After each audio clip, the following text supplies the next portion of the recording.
Estamos já ao vivo. Olá a todos e a todas, boa tarde. Estamos aqui para começar mais uma live, mais uma roda de conversa com a Chapa 3.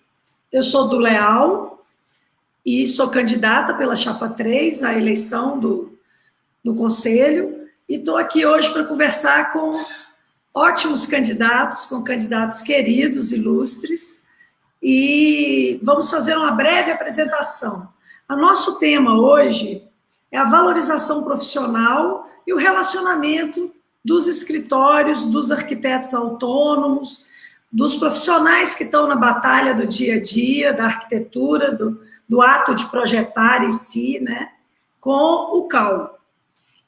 Mas antes de começar a entrar especificamente no nosso tema, eu vou falar um pouquinho das nossas pautas. Tem pautas para nós que são caras, que são muito importantes. E uma em especial que eu gostaria de falar é a representatividade e a equidade de gênero. Vão aí chegando todo mundo, boa tarde, começando a chegar.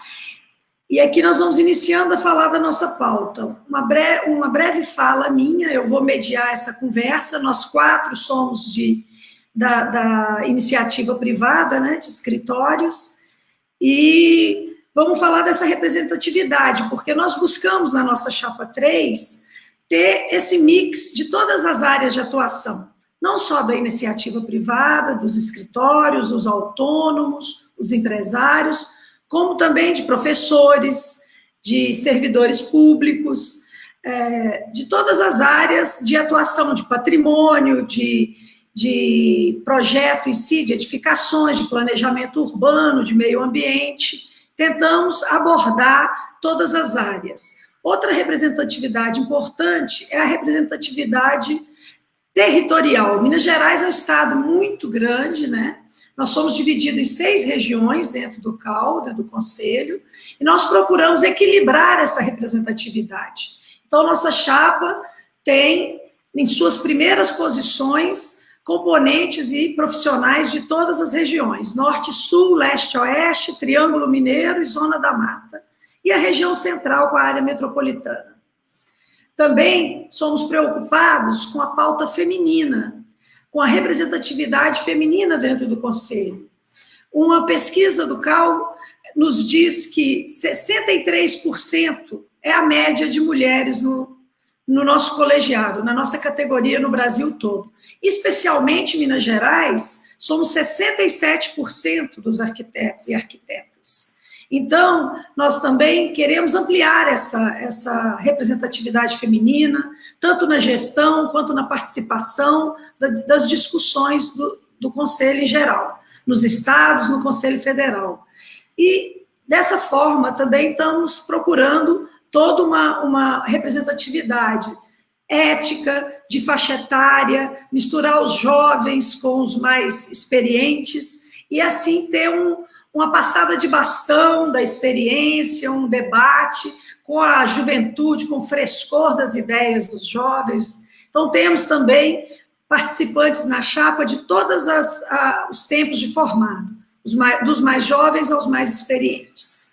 Então, eu gostaria de passar por essa fase da nossa plataforma, que é muito forte, que é o nome, né? A síntese da nossa chapa, que é diversidade, que a gente acredita que é dessa forma que vamos transformar o CAU. E entrando mais especificamente no campo de atuação, de mercado, de atuação em si, nós vamos falar aqui da atuação do profissional liberal, do profissional autônomo e empresário. E entre os nossos convidados aqui, nós temos a Giana de Rossi. Um prazer estar com você aqui, Diana. Ela é de Curitiba, do Paraná, né? Trabalha sócia do escritório Jaime Lerner Arquitetos Associados. Nosso colega Silvio de Podestá, conhecidos da maioria, com certeza que estão aqui assistindo, e também nosso colega João Diniz. Todos experientes arquitetos aqui, a turma com mais de 30 anos de escritório, de batalha e de labuta.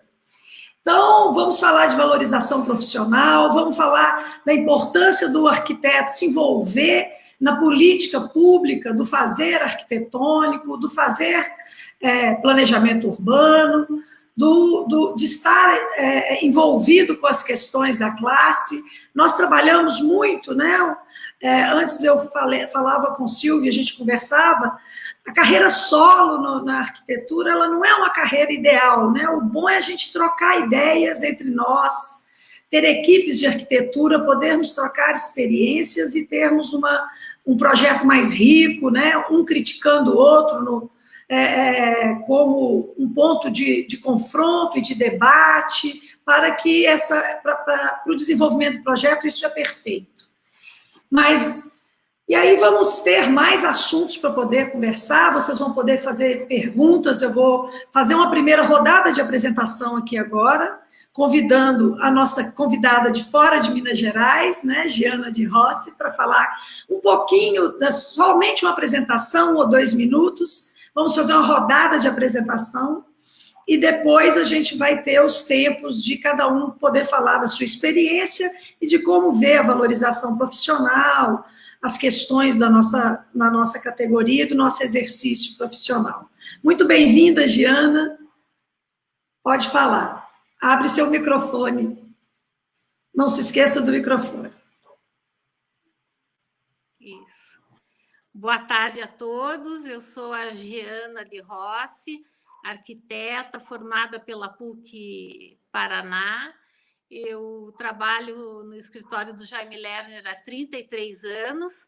Comecei a trabalhar com ele quando ele foi convidado pelo governo Brizola no Rio de Janeiro, onde eu fiz a minha pós-graduação na Universidade Federal do Rio de Janeiro, e sempre na iniciativa privada, até o momento que o Jaime assumiu o governo do estado do Paraná. Eu integrei daí a equipe assessora técnica do governador por 8 anos. Daí voltei à iniciativa privada no escritório que reabrimos agora, onde era a residência dele, em Curitiba. Eu tenho atuado no planejamento urbano em diversas cidades do Brasil, inclusive no exterior, e, em particular, em Minas Gerais, trabalhei já em Uberaba, Frutal, Montes Claros, e agora estou desenvolvendo um trabalho em Governador Valadares. E é um prazer enorme poder participar hoje com vocês nessas discussões tão importantes que o CAL traz à tona hoje. Obrigada. Obrigada, Giana. Tenho certeza que vamos ter muito a escutar com a sua experiência aqui e a colaborar com a gente. Agora o Silvio. Olá. Muito obrigado pelo convite aí, Du. Vou conhecer a Giana aí, né, com toda essa experiência, tem muita coisa para contar para a gente. E mais uma vez rever o grande amigo João Diniz. Hoje estou com a cara meio triste, daqui a pouco a gente alegra ele um pouquinho. Eu, como já te disse, eu sou um apoiador da Chapa 3, por várias questões, principalmente pela afinidade que eu tenho com os seus membros, mas fico muito entusiasmado de ter 3 chapas por aí. E eu sou aí da iniciativa privada desde 1974, bem antes de formar. Fazia arquitetura e pedia alguém para assinar, não contando para ninguém do CAL, mas era isso que acontecia na época. Até eu formar e montar meu escritório, e até hoje eu estou por aí. Dei umas aulas na época, ninguém me quis, que eu não tenho título nenhum, me mandaram embora, mas passei uns 4, 5 anos dando aula por aí. Foi bom e foi ruim, né, porque eu sou um eterno boêmio e me atrapalhava um pouco, sair às 5h30 do escritório e sentar para conversar fiado em algum lugar para tentar salvar o mundo, como a gente faz quase todos os dias da semana. Tem alguma experiência aí, tanto que eu falo que minha grande experiência é a diversidade, quer dizer, eu não tenho essa, entre aspas, especialidade em nenhum tipo de projeto, a gente faz todos os tipos de projeto. Quando eu não sei, eu chamo quem sabe para me ensinar, e aí, a partir daí, eu passo a saber. Então, é essa bola de leve que a gente vai levando aí. Para mim, a arquitetura sempre foi cumulativa, e dizem que quando você está lá para os seus 90 anos, que realmente você fecha esses ciclos de conhecimento, aí não dá tempo para fazer mais nada, mas tudo bem.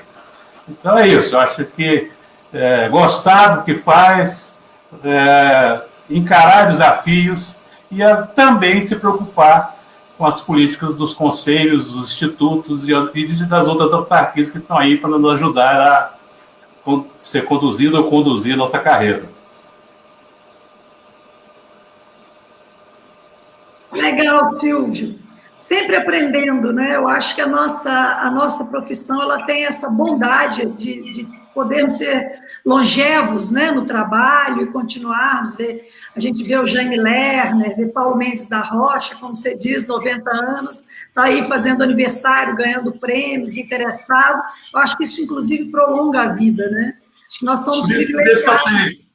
Eu tenho um trípticozinho que eu acho que me conduz, que é uma brincadeira, mas que eu acho sério, que a arquitetura primeiro tem que ser laica. Ela tem que ser laica porque você pode até projetar para protestante, católico, mas não pode projetar lendo Bíblia e lendo qualquer tipo de doutrina por aí. Segundo, é que ela tem que ser de esquerda, porque ser direita para manter status quo não interessa, ela tem que ser modificadora de conceitos, né? E terceiro, ela tem que ser sexualmente pervertida, porque para fazer papai e mamãe não precisa chamar arquiteta. Tá certo.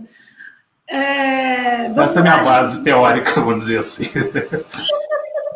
Bela introdução. João, apresenta. Olha aí, pessoal. Boa tarde. Obrigado pelo convite aí, participar da live. Eu sou da equipe dessa Chapa 3. Eu acho muito sadio que existam 3 equipes aqui em Minas, né? Tenho amigos e colegas em todas as equipes, mas eu topei de cara participar da Chapa 3 porque, como o Silvio aí, tenho grande afinidade com várias pessoas da Chapa e acho a proposta boa, sadia, inclusiva. Então, para mim, não foi problema aceitar esse convite e estou aí pronto para ajudar, né? A minha formação, eu estudei na UFMG, na Escola de Arquitetura. No começo durante o curso e bem no começo da profissão, tive algumas experiências de serviço público, como prefeitura de Contagem, trabalhei no patrimônio histórico, nos primeiríssimos anos. Depois eu abri meu escritório, ainda durante a escola eu tive meu escritório de projeto, que funciona até hoje. E lá, por uns 20 anos para cá, eu comecei com a experiência acadêmica, dando aula também. Eu digo que eu dou aula a partir da minha experiência prática. Eu não sou, assim, a priori, um acadêmico, um teórico, mas eu comecei a achar interessante esse embate entre a teoria e a prática, entre o pensamento e o desenho, né? E então, essa atividade, hoje em dia, eu dedico parte do meu tempo a essa coisa do ensino. Fiz mestrado lá na UFOP, com negócio de construção metálica, e agora estou fazendo doutorado no UFMG, fazendo uma análise de alguns projetos que eu fiz. Convite que eu recebi da Maria Lúcia Malar, uma provocação boa. Então, eu estou fazendo isso agora, né? E, paralelamente a isso, também trabalho aí com questões ligadas a arte visuais e literatura. Mas eu digo que meu eixo, meu centro de ação é o escritório de arquitetura, o pequeno escritório de arquitetura. Eu falo que meu escritório é o maior pequeno escritório do mundo de arquitetura. Uma equipe que cresce, diminui de acordo com as demandas, né, com as atividades, mas essa coisa de fazer arquitetura quase que de uma forma artesanal, né? E o escritório é uma empresa também, então posso dizer que eu sou um empresário, né? O pequeno escritório pode ser uma empresa com um grande poder de fogo, né? Então eu acho que esse mix aí é que no meu caso, né, eu acredito que é como eu consigo fazer, né, e como me dá prazer de fazer, né, porque é muito bom ser arquiteto. Obrigada, João. É isso. Das apresentações aí, a gente já pode ver que temos um mix de profissionais, né? Cada um, a Giana mais ligada ao planejamento urbano, as grandes intervenções, viajando aí para México, para o norte do país, em Minas Gerais mesmo, né? O escritório de Jaime Lerner tem belos projetos, né?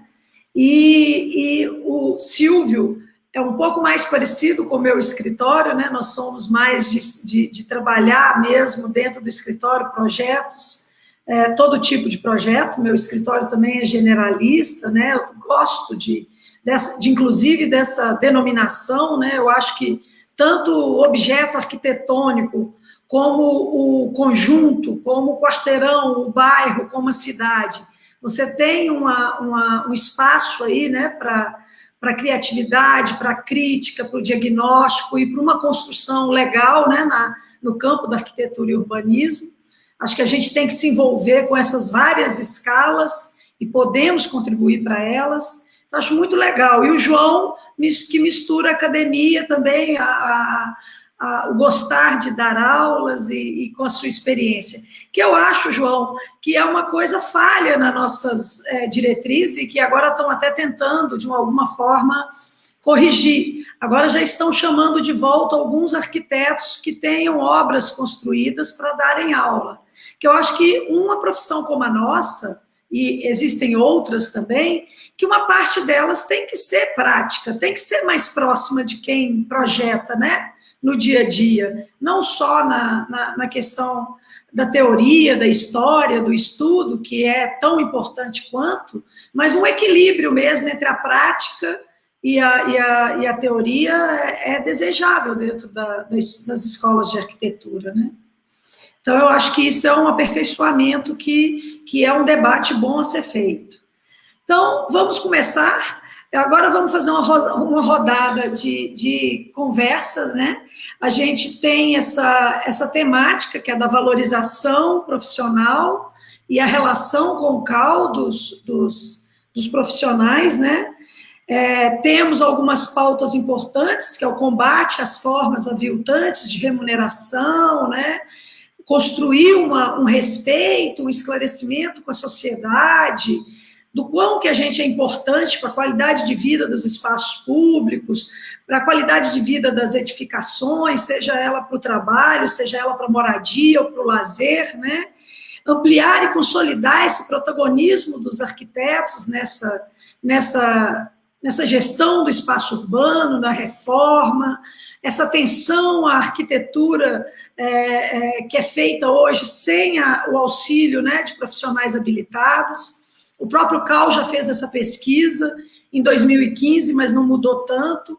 De 2015 para cá pode ter mudado pouca coisa, mas mais de 50%, cerca de 56% na época, não contratavam ninguém, nem engenheiros, nem arquitetos, para fazer reforma alguma, e dos que contratavam, 85% da metade que contratava, fazia em regime de autoconstrução, ou com empreiteiros, com mestre de obras, sem a contratação de arquitetos ou engenheiros. Ou seja, em torno de 85% não tem nenhuma supervisão de profissional habilitado, seja ele engenheiro ou arquiteto. O que cabe, assim, para a arquitetura, 5% a 8% no Brasil inteiro, na média, de atendimento à população.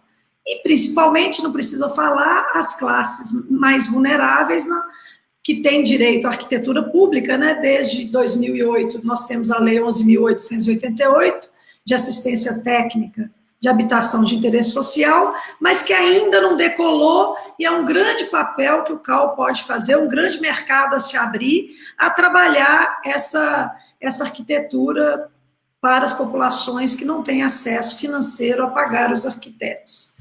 E também acho que o CAL deve trabalhar, dentro das nossas pautas, em se envolver com as administrações públicas, as leis que são feitas nas câmaras, os planos diretores, as leis que são feitas nas assembleias, no Congresso, afetam muito o nosso exercício profissional. E muitas vezes o arquiteto ele é mais isolado no seu mundo, no seu escritório, no seu fazer rotineiro, e desvincula um pouco dessas leis. E eu acho que é um chamado, quando a gente vai discutir o conselho, a gente estar atento também de ser protagonista nesses lugares de discutir as leis e discutir os rumos que a cidade, que a nossa profissão pode tomar.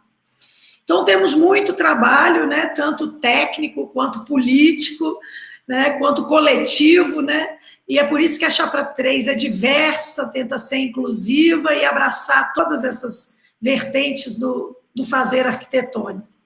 E agora vamos começar pelo Silvio.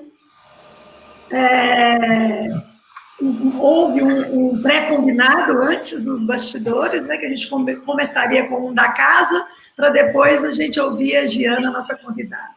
Vamos lá, Silvio. Não foi bem assim, não. Foi quem era mais velho primeiro. Quem tinha o cabelo mais branco, não é? Mas vamos lá.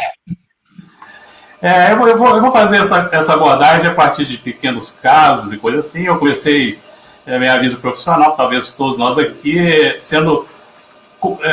participando da vida meio regida pelo CREA, pelo famigerado CREA, que era um negócio que a partir de um certo tempo parou de nos representar pela quantidade de profissões que ele abarcava, e você perdia um pouco alguns rumos e algumas direções que não interessavam, inclusive uma das grandes, que até hoje não está resolvida, é a questão do engenheiro poder projetar, eu não sei quantos andares, agrônomos e tudo mais, isso mantém até hoje.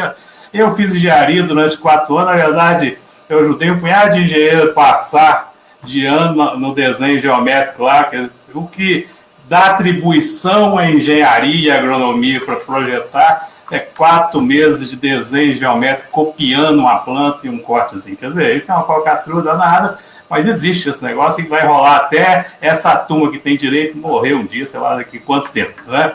Mas nesse período, por exemplo, eu estava em Goiânia e minha irmã estava começando a fazer uma casa-cor lá, ela é o João Grilo de Goiás, e por acaso eu estava por lá visitando e fui ver as obras, e o cara que era responsável por fazer a portaria não conseguiu, porque teve uma doença, tal, não pôde, tal, casa-cor para abrir. Ela falou assim: o que eu faço? Eu peguei com um pessoal lá e com os andaimes meus, criei uma casa-cor, quer dizer, uma cobertura e uma bilheteria, acabei voltando para casa, depois soube que eu fui processado pelo CREA Goiás, porque eu não tirei a RT da minha querida portaria e eles me proibiram por 4 anos de projetar no meu estado de nascença, que eu sou goiano. Então, eu também não quero projetar nessa merda desse estado mais não, e pronto, fico isso aí, até que um dia me pediram perdão. Quer dizer, era uma relação muito complicada. Quando apareceu o CAL, vamos ver que agora a gente fica salvo dessas complicações. A primeira complicação porque a gente sabe que o Conselho tem direito de polícia, né? Direito de polícia, ele pode nos tributar e pode nos punir. Quer dizer, é uma situação complexa, né?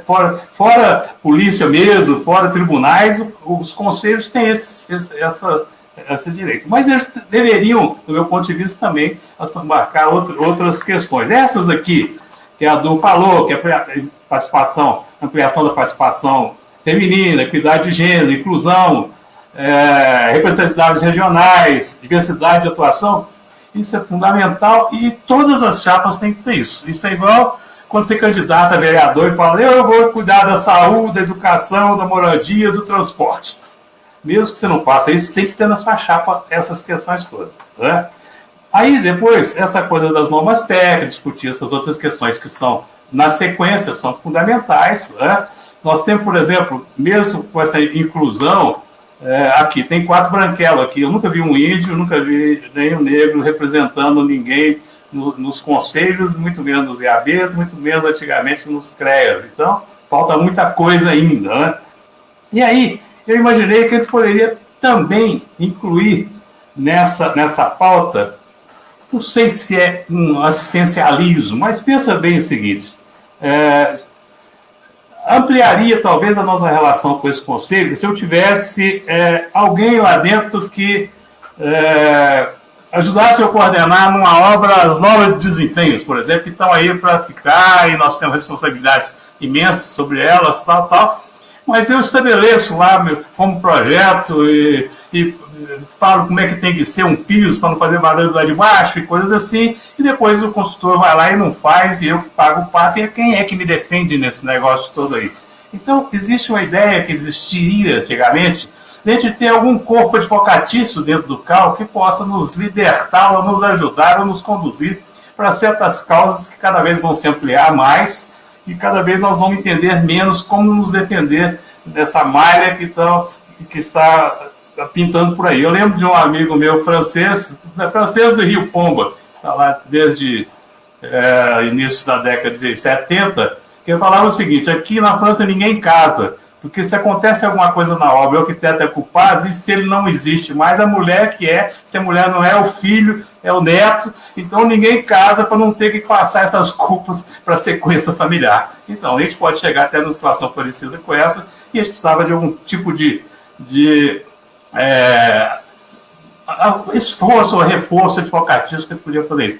Foi pensado na época, como foi pensado no CREA, que foi uma falcatrua, uma assistência médica na época conduzida pela multa. Hoje já tem outras coisas, mas multa, negócio de milico, não deu certo, e virou uma encrenca.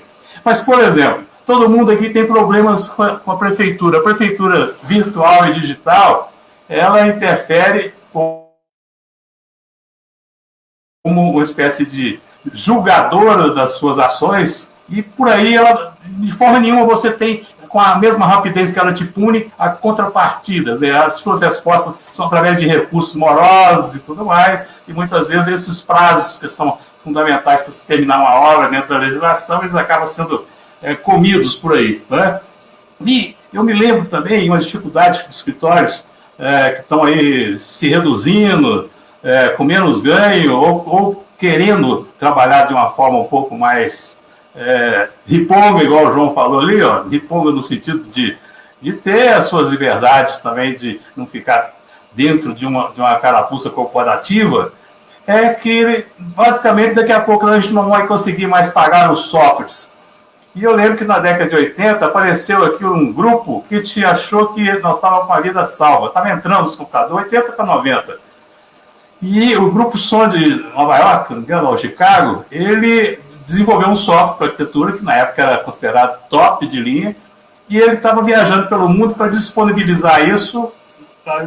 Parece que até se instalaria ali alguma coisa na Avenida Brasil, onde você compraria pelo uso. Então você pega o melhor software do mundo, e eu usei hoje 3 minutos, pago 3 minutos, usei amanhã 1 hora, pago 1 hora. Quer dizer, é igual você sentar numa choperia e você só paga o chopp, só porque tem um barril de chopp, não precisa pagar o barril todo. Eu vou lá, tiro um pouquinho e pago aquele pouquinho.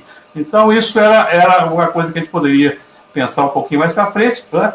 E uma coisa que é super existencialista, mas eu achava que seria genial, principalmente que eu estou vendo o que está acontecendo por aí, inclusive na pandemia, alguns arquitetos completamente desassistidos, porque os escritórios não estão funcionando, a idade está avançada, não tem plano de carreira e coisas assim.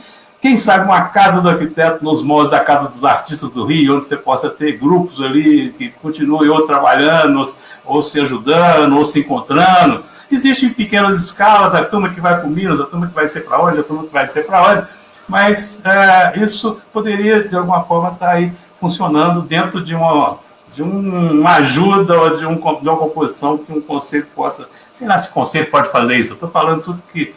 E um dos estudos de caso, por exemplo, que eu estou precisando, por exemplo, agora, estou falando isso que eu estou precisando de um advogado, que eu tenho um colega meu me julgando dentro da prefeitura, e o cara pirou total, porque ele acha que eu não posso ter jardineiros nas fachadas, que vai crescer tanto, que vai impedir iluminação e ventilação e criar um fosso que as pessoas vão ficar afogadas lá dentro, então não posso plantar, deixar elas subir e tal. Acho que ela viu um vídeo chinês aí, que parece que as pessoas compraram um prédio, mas não tinha gente que não foi para lá, e as coisas cresceram, e o prédio virou uma confusão. Só sei que eu fui proibido de fazer jardineiras e fazer lugares para plantas subir e fazer um prédio verde, porque eu acho que vai abafar o ambiente.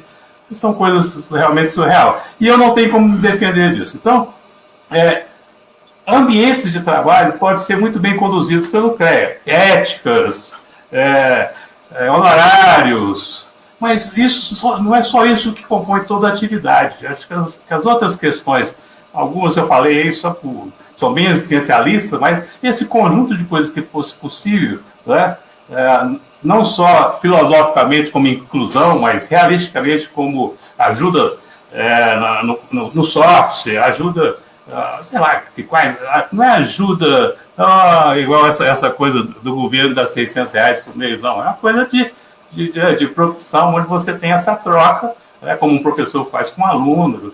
Eu acho que isso poderia, devagarzinho, ir fazendo parte dessas plataformas de conselho, de forma que a gente possa compor uma grande, não sei se a palavra certa seria família, mas um grande grupo que não só trabalha para a sociedade com todo o seu conhecimento, mas também trabalha para o enriquecimento das suas relações entre partes, para que todos tenham nessa profissão não só o prazer de estar realizando uma obra, alguma coisa, mas para poder também tirar dela uma vida satisfeita e pouco angustiante quando você está em situações ou de risco, em situações onde você está sendo pressionado por legislações e de forma unilateral. São pequenas coisas, mas eu acho que isso me ajusta aí dentro de uma plataforma genérica e geral, que eu acho super importante, mas que a gente tem que ir vindo pulverizando, para também pegar coisas particulares que possam ajudar a classe como um todo, e particularmente pessoas que estão em situações que precisam de uma certa ajuda, ou jurídica, ou de companhia, ou sei lá de quê. Eu acho que é por aí, por enquanto. A gente abre a conversa depois e discute um pouquinho mais isso aí, tá bom?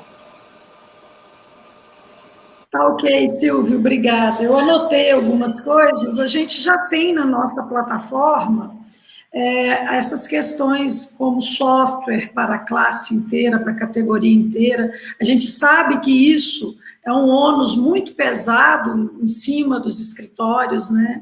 Hoje você ter essas licenças e manter as licenças em dia é muito pesado. Vem aí todo o projeto público a partir de janeiro do ano que vem.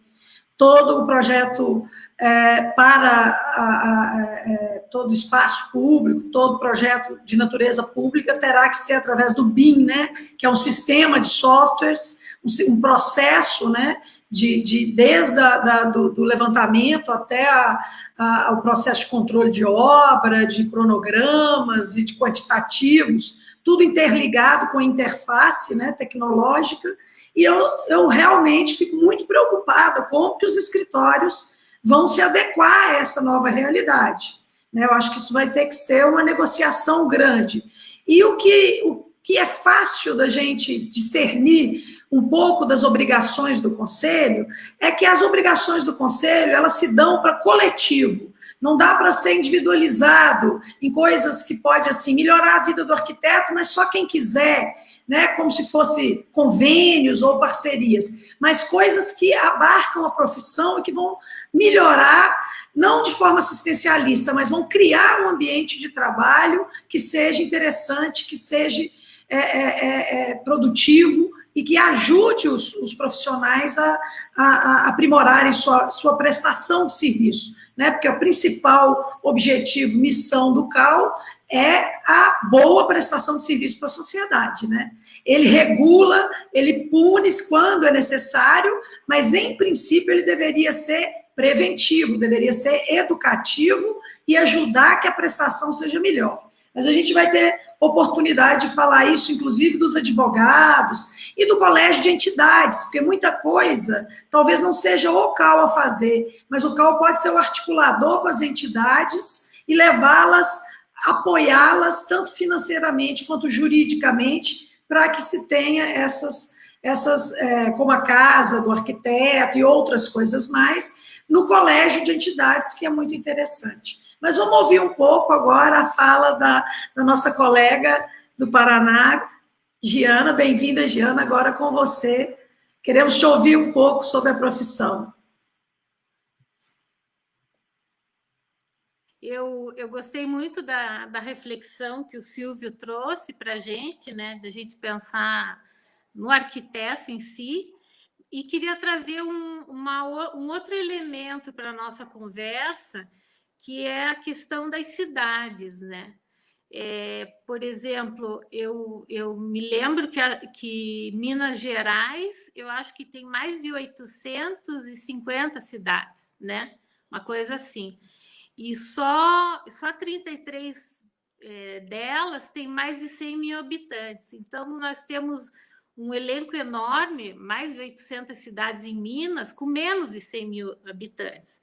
E a gente sabe que essas cidades, muitas vezes, têm uma estrutura funcional muito precária, né? E não consegue dar conta do desenvolvimento de políticas importantes implementadas a nível federal, né? O Jaime sempre comenta que a cidade é o refúgio da solidariedade, né? E é o cenário de encontro, e é onde as pessoas vivem, e é onde as pessoas projetam seus sonhos, transformam suas vidas, e eu acho que, principalmente nesse momento que a gente está vivendo agora, elas terão uma enorme responsabilidade na transformação desse país, né? Então, eu vejo assim, gostaria de conversar mais com o Cal, no sentido de como intermediar, né, uma ajuda institucional para as pequenas cidades, né, no sentido de ajudar a criar mecanismos ou preparar melhor os seus profissionais, ou trazer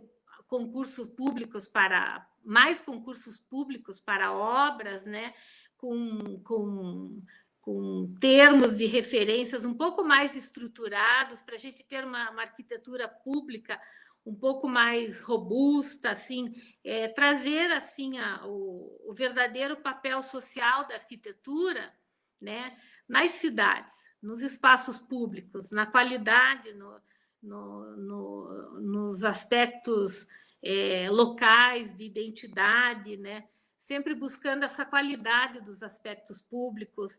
Na questão, por exemplo, do saneamento, que a gente viu que poucas cidades cumpriram a agenda de saneamento imposta a nível nacional. A questão da moradia, né, que a gente teve alguns avanços, mas os programas, o que a gente vê desses programas, eles se refletem assim num espaço, muitas vezes, ruim na cidade, porque são desassociados à cidade, não tem a preocupação da integração das pessoas, dos usos, das funções. Então, são simplesmente depósitos de moradia desassociados da cidade. Existe também um enorme desafio em criar condições econômicas dentro da cidade, né? E a gente sabe que, em função de algumas intervenções públicas, a gente pode começar a mudar o perfil das cidades, né? Começar a criar ambientes favoráveis para esse desenvolvimento, até econômico. Então, eu gostaria de trazer essa pauta para a discussão de como seria essa participação do CAL, né, em apoiar as pequenas, principalmente as pequenas cidades, que são muitas no país, né? Nós temos mais de 5 mil municípios e em Minas mais de 800 cidades são de médio e pequeno porte, né? Então, trazer o CAL mais próximo dessas pequenas prefeituras. Essa é a minha colocação. Eu gostaria de conversar mais a respeito disso depois com os nossos intervenientes.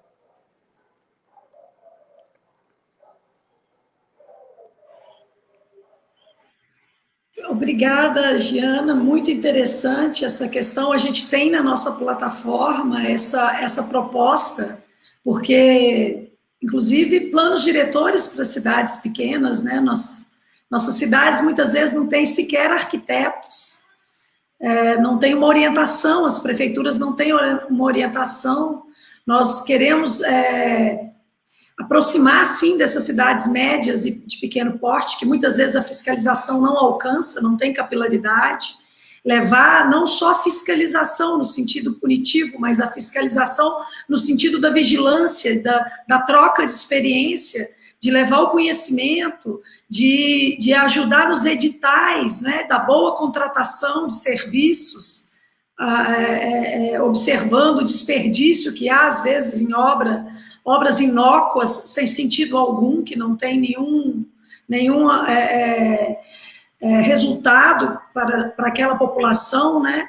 Esse tipo de ajuda o CAL pode sim fazer, e quando ele está fazendo isso, é muito importante os arquitetos entenderem que ele está ajudando, ele está ampliando o mercado de trabalho, ele está ampliando a atuação do profissional, quando ele está esclarecendo a sociedade, as prefeituras, as administrações, a contratarem melhor, a terem melhores editais, a levar a profissão nesses locais onde sequer há o profissional para prestar o serviço.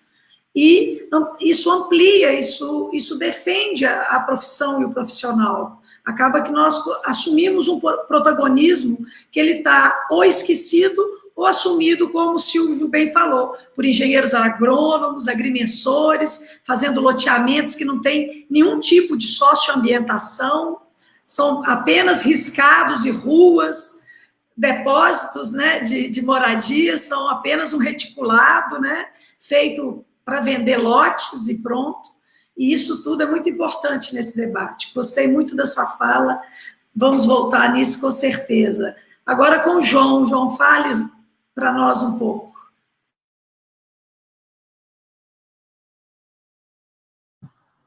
Opa, muito boas as 3 falas de vocês, né? Acaba que a gente vai assim, né, somando ideias e vai compondo aí um corpo aí de pensamento, né?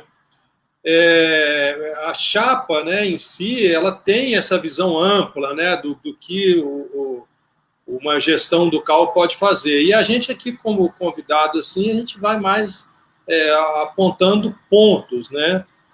Uma coisa que sempre me chama a atenção é o conhecimento, né, tanto da sociedade quanto das instituições, né, tanto privadas como políticas, né, o que é arquitetura, né, para que serve a arquitetura. É uma profissão muito antiga, mas eu sempre penso assim, antes de você explicar o seu projeto, você tem que explicar o que é a sua profissão, para que ela serve, porque parece que as pessoas não conhecem bem isso, né, o que é um arquiteto, o escopo que o trabalho do arquiteto pode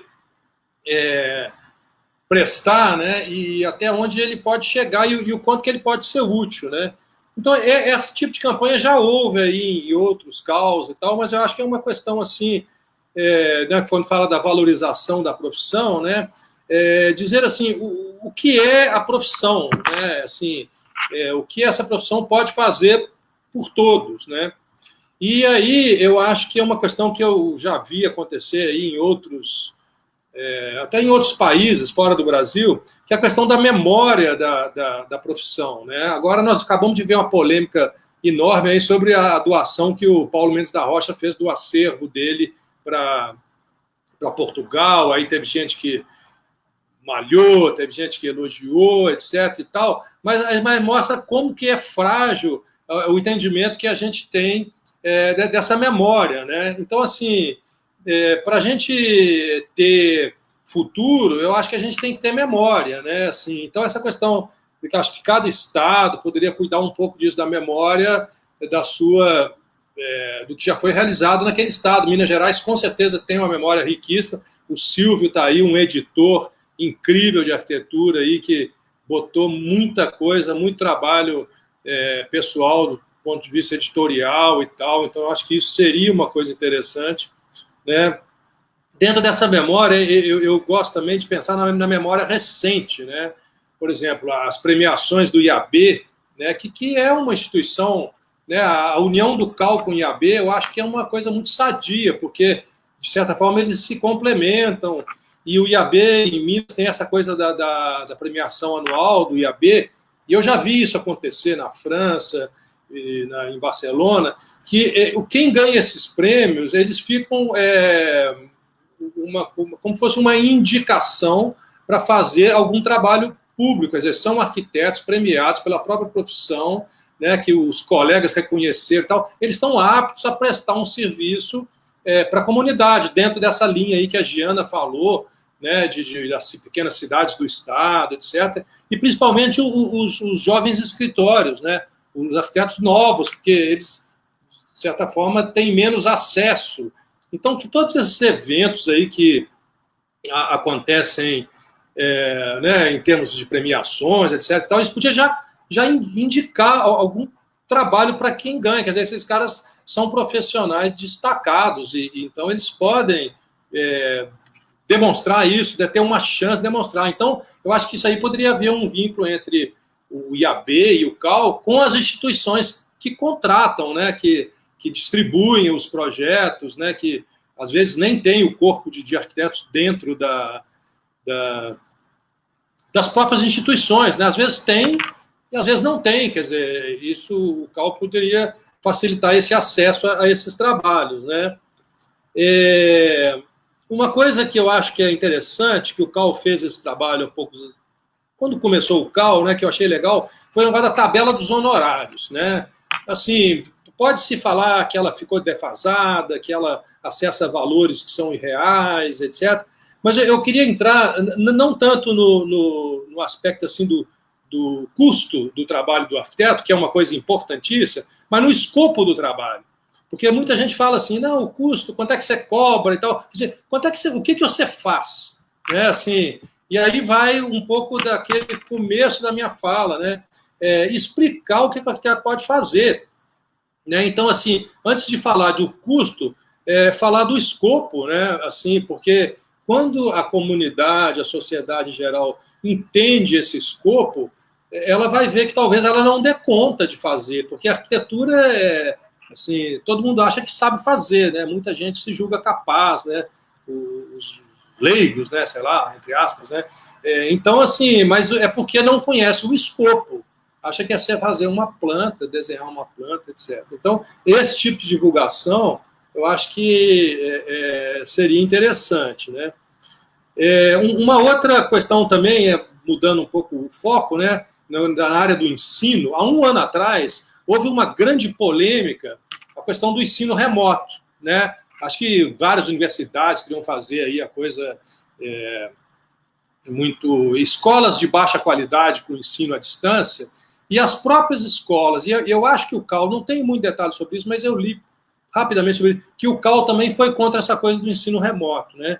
E agora, com a pandemia, as escolas tiveram que aprender isso na marra, os professores, principalmente, os estudantes, as instituições de ensino não estavam preparadas para isso, a gente estava, inclusive, negando isso, e parece que o CAL também, se não estou enganado, vocês poderiam me confirmar isso aí, eu vi alguma polêmica sobre isso. E essa coisa do remoto, depois da pandemia, isso vai se instalar, né? Mesmo que o Covid acabe, eu acho que a gente teve uma lição aí que muitos serviços podem acontecer de forma remota e tal, e principalmente o ensino de arquitetura, porque a escola de arquitetura, ela respondeu muito bem ao ensino remoto. Eu dou aula, eu vi que no começo a gente tomou aquele susto ali, mas a gente viu que dá para fazer, né? Assim, e foi relativamente bem feito, assim. Né? Então, eu acho que isso vai ser uma nova questão, uma coisa que há um ano atrás estava sendo combatida e agora é uma realidade. Quer dizer, como que isso vai se encaixar de uma forma legal? Né? Ontem eu vi lá uma matéria sobre a adaptação das leis trabalhistas ao trabalho remoto. Aí nem é questão só de arquitetura, não, é questão de qualquer trabalho, né? Trabalho remoto, trabalho domicílio, tem vários tipos aí. Então, eu acho que na questão do ensino e até na questão da prestação de serviço aí dos arquitetos, dos empregados, etc., essa questão remota aí é uma questão nova que se coloca, né? E outras coisas que o Silvio tocou que eu acho interessante é a questão do software, por exemplo. O ano passado, 2 anos atrás, uma abordagem jurídica violentíssima, uma coisa assim, agressiva, né? Que eu acho que quem deu uma resposta bacana sobre isso foi o CAL do Rio Grande do Sul. que eles falaram, ok, nós não estamos a fim de ficar usando programa pirata, mas vocês também não podem abordar os profissionais dessa forma, assim, transformando os caras quase que em criminosos, assim, da noite para o dia e tal. Então, essa questão do software, é claro que a gente, né, o Silvio falou lá, pagar por uso, isso já existe, a gente paga por mês, né, pelo software, né, se você quiser usar a versão legal, que eu acho que é o correto, porque as empresas também desenvolvem as versões e eles é o trabalho deles, né. E outra coisa, essa questão da assistência pessoal também, né, questões aí de assistência mesmo, de assistência médica, aposentadoria, casa do arquiteto, como o Silvio falou aí, essas coisas pontuais também, que às vezes isso pode fazer que os profissionais, né, novos e velhos e profissionais que já não estão mais no mercado, que não estão mais sendo contratados, possam se apegar à profissão de alguma forma e receber dela algum retorno, no sentido de reconhecer o que ela já fez pela profissão, né? Por exemplo, eu sei que o CAL ele cobra menos anuidade do pessoal mais antigo, né? Mas eu acho que talvez essa facilitação aí para os arquitetos menos jovens, né? Inclusive o arquiteto ele é jovem até 80 anos, né? 90, etc. Mas mesmo assim, às vezes eu acho que algum auxílio aí do conselho pode ser útil. Então põe essas ideias na roda aí para a gente ir conversando. Obrigado, João. Gostaria de falar algumas pontuações também das suas falas. A questão do EAD, que até provocou um frisson aqui na plateia, mas que é interessante a gente esclarecer. Nós fizemos, inclusive, uma live sobre ensino a semana passada, com os candidatos que são da área de ensino. O CAL ele tem, sim, como objetivo aprimorar e aperfeiçoar o ensino e formação, entrar nesse tipo de sintonia com as instituições de ensino, com as IES. Mas, em princípio, nós temos uma determinação do MEC, da nossa categoria de ensino, a arquitetura, 20%. E o aumento desse percentual, ele depende de uma discussão de diretrizes curriculares, de pertinência. Eu concordo com você que algumas disciplinas podem ser à distância. Como assim, também na nossa prática do escritório de arquitetura, nós podemos ter uma parte em casa, podemos ter uma parte sem o cliente ir ao escritório ou ir à casa do cliente, mas tem outra que é indispensável. Nosso trabalho é prático, a arquitetura é um ensino prático. Então, existem estudos, o CAL é envolvido, tem uma comissão de ensino e formação dentro dos CAUs em todos os estados, e também no CAU federal, né, no CAU-BR, onde isso é discutido profundamente. E o CAU recusa o ensino EAD total, não tem condição de ser um ensino à distância total. Nós temos que separar o que é ensino prático do que é ensino teórico, o que pode ser feito remoto, o que você pode fazer presencial. Não há um preconceito contra o ensino à distância, mas também o ensino à distância, que é apenas comercial para ter volume de alunos, com um excesso de uso do professor, né? Com a precarização do trabalho do mestre, e que ele fique replicando aulas com um corpo de professores pequeno e fazendo do ensino um negócio, isso o CAU vai vigiar. Isso faz parte, o CAU pode recusar o ensino. Ele pode recusar um curso se for excessivamente picareta. Vamos combinar que tem umas propostas aí que é só ganhar dinheiro, não é o ensino e formação propriamente dito. A questão do software eu já tinha... Concordo, e acho que nós estamos falando a mesma coisa. Mesma coisa. E existe uma diferença entre ensino à distância e ensino remoto, né? Sincrônico. É aquilo lá que o professor está presente ali, como ele estaria na aula ao vivo, né? Na aula presencial. Concordo, sim, que algumas disciplinas é impossível.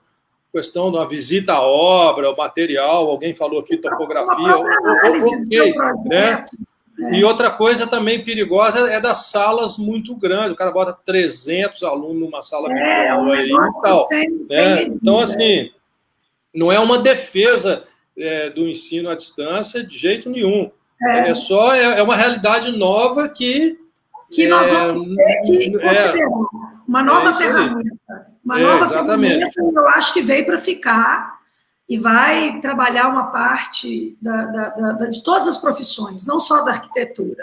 Eu acho que, assim, o que eu queria dizer é que tem uma Câmara, né, uma comissão específica para isso dentro do CAL, em todos os CAL-UFs também, no CAL-BR, que discute exatamente isso, com muito critério e muita profundidade. E a prestação de serviço também, né? Porque o escritório à distância também, remoto, está existindo, né? Assim, questão trabalhista disso, talvez, né? A gente tem que se adaptar. E o que é interessante também, a gente defende os escritórios modelos com critério, desde que ele não tenha lucro, nem passe a ser haja um canibalismo. Né? Você começa a usar o laboratório e o escritório modelo para prestar serviço, ganhar dinheiro e competir com a sociedade. Não. O escritório modelo, o EMAU, ele é um aperfeiçoamento do ensino muito bem-vindo e que tem que ser usado com critério e com responsabilidade. Assim como a gente também propõe e defende a residência técnica, que é muito bem vista em vários países. Espanha, Inglaterra, França, vários locais onde você pode ser contratado, seja por um serviço público ou por um grande escritório, onde você vai fazer uma residência em determinado projeto, em determinada área da arquitetura, né? Seja planejamento urbano ou edificações, e você pode ter um certificado de experiência dessa residência, como uma extensão de uma educação continuada. Aí a gente já passa para essa contratação que você sugeriu, que eu acho muito interessante, de um banco de arquitetos, né? O arquiteto poder ser homologado, ele poder estar dentro de uma estrutura que ele mereceu, ele ganhou prêmio, ele tem experiência comprovada, ele tem seus certificados do conselho, ele pode compor um banco e estar oferecendo seu serviço e sendo contratado, que é o que a gente chama de mais arquitetos. Nós podemos desenvolver a carreira do arquiteto como um prestador de serviço que está ali disponível. Isso é muito interessante. Du, tem alguns artifícios que eu também fiquei sabendo, por exemplo, vou repetir de novo a França, Paris, especialmente, que todo edifício, a partir de um certo porte, tem o síndico, o condomínio, tem um suporte arquitetônico para ele. Quer dizer, tudo que é feito lá tem que passar por um arquiteto que é responsável por aquela ação. Ele não precisa morar lá, não. Esse arquiteto pode ter 5, 6, 7 prédios sob a responsabilidade dele.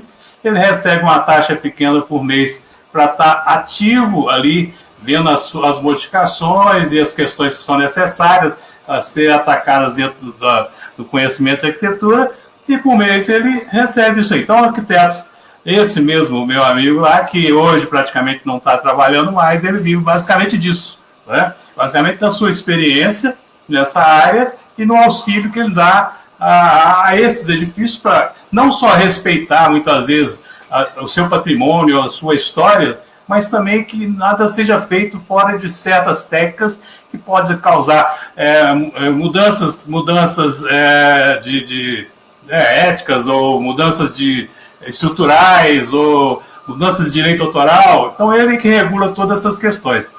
Parece uma espécie de profissão de fim de carreira, mas não é tão importante que também gente jovem participa desse tipo de ação.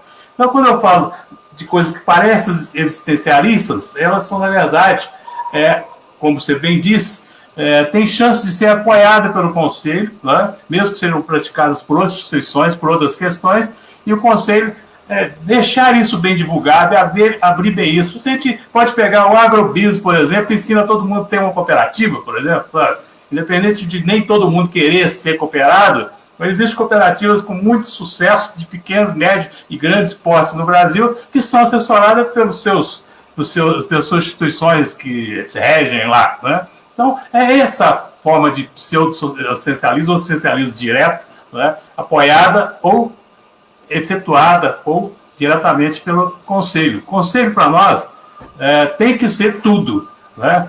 Claro que o IAB está aí com sua força, sua história, fazendo uma parte muito importante, mas o Conselho tem que estar envolvendo todos esses processos, de forma executiva, outros de forma de apoios e direcionais e coisas desse tipo.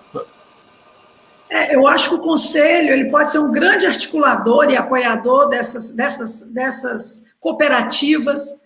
Ele deve incentivar esse cooperativismo, ele deve incentivar as entidades, ele vira um articulador. Tem um evento recente de Brasília, da CODAB, que é muito interessante, de assistência técnica, que ela contratou 1.500 projetos de arquitetura e o escritório não podia levar mais do que 10, ou seja, ela jogou no mercado, ela incentivou a economia com auxílio do Conselho de Arquitetura em Brasília, e os escritórios, cada escritório pegava 10, 15 projetos, pequenininhos, sim, de assistência técnica, de arquitetura popular, mas que você movimenta a economia dos escritórios. Isso poderia ser desdobrado e alastrado para as cooperativas, para as prefeituras, né? Eu pegando esse gancho em cooperativismo, em consórcio, eu queria passar a bola para a Giana, né, aqui mesmo nas perguntas, né, nos comentários, isso foi muito citado, que ela falou dessa assistência para cidades pequenas, também que não tem arquitetos. Da mesma forma que você poderia ter vários prédios atendidos por um arquiteto, você pode ter uma equipe de arquitetura que atende a vários pequenos municípios. Consórcios de prefeituras, convênios, associações de prefeituras para ter um atendimento. Tem a polêmica, né? Como chegar em todos esses assuntos, né? Saneamento, moradia digna, integração dos espaços, criar condições econômicas das cidades pequenas, porque o plano diretor ele é obrigado acima de 20 mil, né, Giana? Poderia ser abaixo de 1.000 também, essas cidades precisam de auxílio. Eu queria que você falasse um pouco disso também.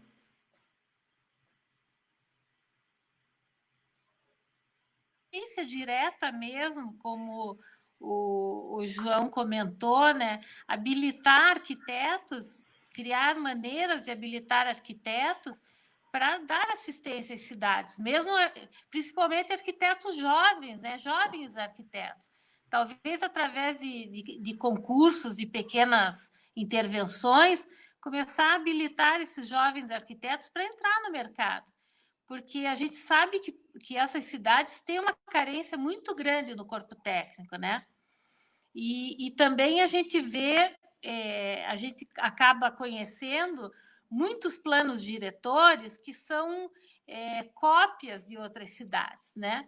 E não se debruçam, não tem a participação social, não se debruçam na cidade para entender de que forma a cidade deve crescer, né? Quais são as maneiras e para onde. Então, isso é importante. O João trouxe uma questão importante de habilitar arquitetos para trabalhar nessas cidades. Achei muito interessante isso, né? E isso ampliaria muito o campo de atuação, principalmente para os jovens arquitetos, né? Tenho aqui a minha preocupação com essa turma jovem, que hoje as universidades se multiplicaram, né? Existem vários cursos de arquitetura e a gente tem que encontrar esse mercado para esses arquitetos, né? Que são muitos arquitetos brilhantes, capazes, e, por outro lado, tem essa carência, né? No Brasil inteiro, muito desigual, e a gente tem que aprofundar o nosso papel social dentro dessa sociedade. Para além, né, da simples fiscalização, sim, uma das funções do Conselho de Arquitetura é disciplinar, regular, orientar os arquitetos, orientar a categoria e esclarecer a sociedade, orientar prefeitos, orientar câmaras, vereadores, educar essa sociedade para o que é arquitetura. Aquilo que o João falou muito, muitas vezes a tabela de honorários, as pessoas acham, João, que ela é cara ou que ela é complexa, na verdade, você tem várias fases. O arquiteto, ele está desde o início, desde o estudo de viabilidade, né, de um propósito, de uma ideia, seja ela de uma edificação ou de um planejamento, de um loteamento, até a entrega das chaves, até o final, até o paisagismo, até o calçamento, até toda a parte final daquelas obras. Ou seja, nós estamos no processo inteiro, nós não estamos só complementares numa parte ou outra. A gente desenha desde o início, desde do auxílio à escolha do terreno. Então, você tem como cobrar por tudo isso. Muitas vezes, o próprio arquiteto ele não sabe explicar o escopo e o trabalho. Muitas vezes, a gente chega no final do trabalho e fala, paguei para trabalhar.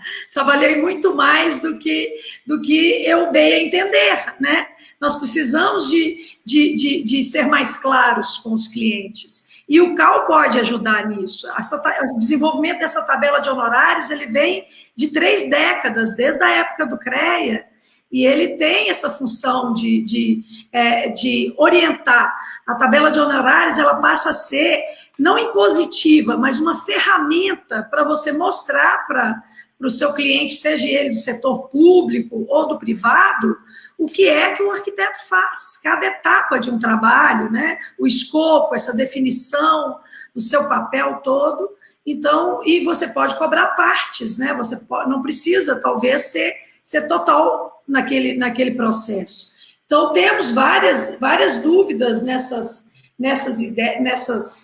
conversas aqui, né? E o que a gente sabe é que o CAL precisa estar mais próximo, tanto do profissional quanto da sociedade. Nós saímos de um conselho que era gigante, onde a gente era 10%, quando nós nos separamos do CREA. O CREA tinha 100 mil profissionais, eram 10 mil arquitetos, né? E nós não fazíamos presidentes, não tínhamos poder de gestão nem de decisão, e havia uma diferença de rumos, né? E o que norteou o CAL a ser um conselho separado, exatamente para a gente poder aprofundar as questões que nos dizem respeito, né? E a gente perdia muito espaço para as engenharias no campo do profissional, exatamente por não ter voz dentro desse conselho. E hoje, por exemplo, em Minas Gerais, né, que eu estou falando, eram 100 mil profissionais no CREA, e nós éramos 10 mil, hoje o CREA tem 180 mil profissionais e o CAL está em torno de 18 mil profissionais. Habilitados a votar depois de amanhã, nós temos 16 mil profissionais. Então, antes de tudo, né, a punição, no caso da fiscalização, ela é a última instância. O CAL tem canais de voz muito potentes, que às vezes são subutilizados, sites, redes sociais. O atendimento do CAL é de excelência, a gente sabe disso. O corpo técnico é de arquitetos treinados para atender. A gente evoluiu, mas a gente precisa dar um ferramental maior ainda, a gente precisa envolver mais a sociedade, mostrar para ela a nossa função social, como que a gente pode trabalhar com as leis, com as normas, como que a gente pode ser importante na transformação, na reforma da cidade, do modo de vida, da melhoria. Então, eu queria que vocês falassem um pouco disso. A gente já está com 1h08, a conversa se pretende a ficar entre 1h e 1h15. Na verdade, não dá muito tempo de conversar muito, mas eu acho que todo mundo está gostando dessas posições, né? Eu queria que cada um falasse, eu vou voltar ao Silvio para dar sua palavra, aí dessa conversa, e vamos dar considerações sobre essas questões. Acho que são 4 opiniões que se complementam, né? Alguns olhando para um lado, eu estou aqui defendendo os velhinhos, outros estão defendendo os jovens arquitetos, mas acho que essas pontas todas se reúnem nesse centro aí, e a gente tem que estar cuidando de todo mundo de alguma forma, né? O valor é que interessa, a entender para que é que nós viemos, né? E quem sabe um dia nós não vamos ser um mero participante das obras, mas sim o coordenador geral dessas obras, não é, porque realmente é a arquitetura que coordena. As pessoas estão ali para construir um pensamento seu e você foi pago para que isso seja defendido até a entrega das chaves, né? Muitas vezes o proprietário não entende isso, ele acha que você está contra ou a favor, mas na verdade você está sempre do lado do proprietário, junto com as legislações e as questões todas que estão envolvidas, né? Então, além dessas defesas todas, cada vez ampliar mais a nossa participação em todos os momentos desses eventos, principalmente das construções.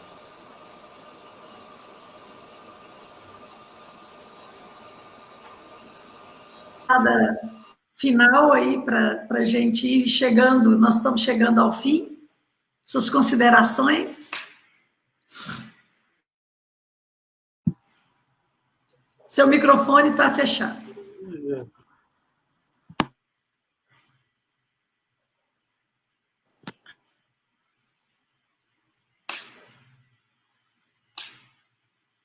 Não abriu. Seu microfone está desligado.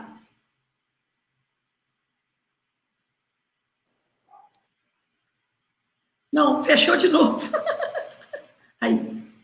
Ué. Não temos o Matheus controlando? Agora está certo? O Matheus cala a gente, mas ele não liga. Ah, tá. Mas agora acho que está certo, né? Agora está certo?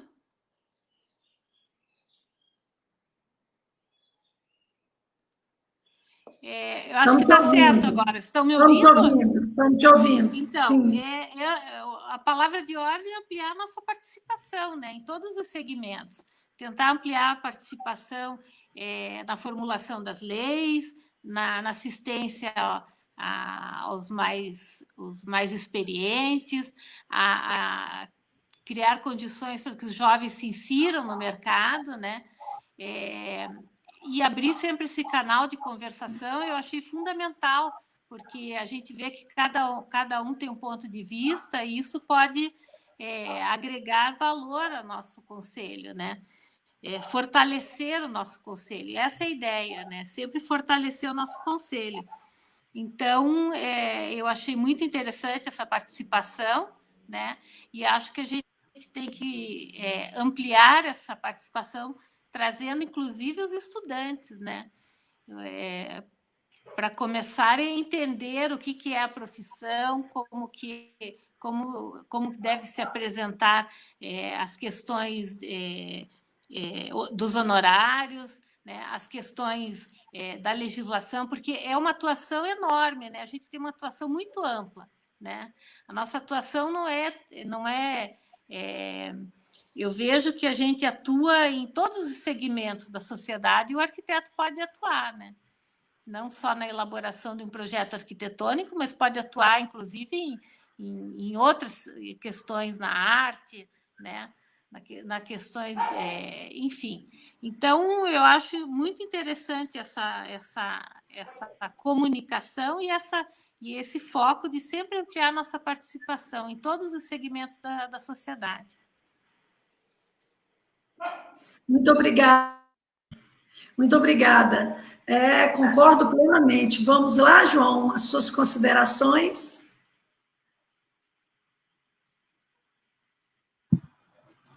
Isso, eu acho que são falas complementares, né? Eu achei muito interessante essa abordagem da Giana também, de enfocar essas cidades menores aí, né? Mostrando que existe muito trabalho, né, para o arquiteto fazer, né? Então, o que não existe, às vezes, é acesso a esse trabalho, né? Então, eu acho que nesse ponto aí o CAL pode funcionar como uma ponte, né, de levar a arquitetura aonde ela não está, né? Entender como que isso acontece, né? E para isso, né, o pessoal de uma chapa, né, o pessoal que está aí a fim de batalhar por isso é muito importante, porque são poucos arquitetos que vão cuidar desse trabalho, né? Mas muitos podem ser os beneficiados, né? Assim, então, quem está na ponta de lança aí de uma chapa dessa a fim de fazer esse trabalho, eu acho que é importantíssimo e já recebe o meu agradecimento aí antecipado, né? Porque é um trabalho assim importante ser feito e é altruísta porque não é para si, né? É para todos os colegas. É isso aí. É isso aí, João. Eu acho que você tocou no ponto. Existem os arquitetos e os profissionais, né, que se debruçam e se dispõem a fazer parte dessa ponta de lança, do conselho e está puxando a corda. Mas a participação dos arquitetos ela é importante, porque muitas vezes o cobrar só e o se isolar não é. E a diversidade, a democracia, ela se constrói com representatividade, né? O CAU, ele precisa de ter a participação. E nós temos aqui alguns comentários excelentes, né? O Marques Arquitetura fala da participação, das elaborações, e que bom que pelo abrir do debate. Então, a Luísa Carneiro fala, excelentes reflexões, deveriam ser encontros constantes no CAU, o encontro virtual facilita. Realmente, a gente, com essa nova era, podemos adotar esse procedimento, né? Porque os encontros virtuais têm nos ajudado. Curiosamente, nós estamos distantes fisicamente, mas mais próximos nos debates, né? E temos aqui vários comentários, que essa diversidade agrega. Quanto mais debate, quanto mais encontros nós tivermos, né, mais a gente vai se aprofundar, mais nós vamos conseguir achar boas soluções democráticas, né, para o exercício da nossa profissão. E o CAU como ponte é uma ótima metáfora. Muitos agradecimentos ao Silvia, Giana, sinta-se em casa, muitos agradecimentos a todos. E é isso, eu acho que as posições foram complementares, eu queria agradecer a presença dos três e dizer, ouvidoria aqui, ouvidoria virtual, sugestão, realmente, com essa nova ferramenta virtual, nós podemos estar mais próximos, debatendo, né, mais a miúde, o arquiteto pode se aproximar mais, né, entender melhor as funções do conselho. Então, a gente vai chegando ao fim, foi um excelente debate, excelente colocações, né? Bem diversas, mas complementares e todas preocupadas, tanto com a profissão quanto com o profissional, né? E eu queria agradecer muito a vocês e agradecer aos internautas, às arquitetas e arquitetos que nos assistiram até agora. Foi um prazer estar aqui e lembrar que as eleições são depois de amanhã.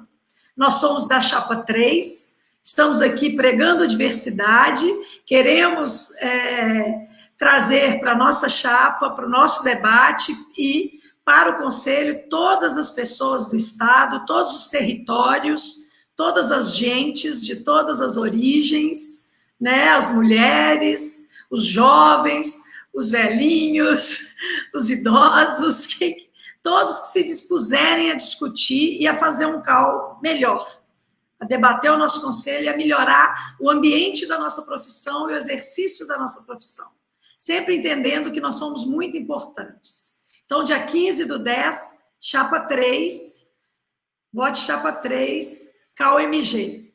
Muito obrigada, gente. Vamos despedindo a todos.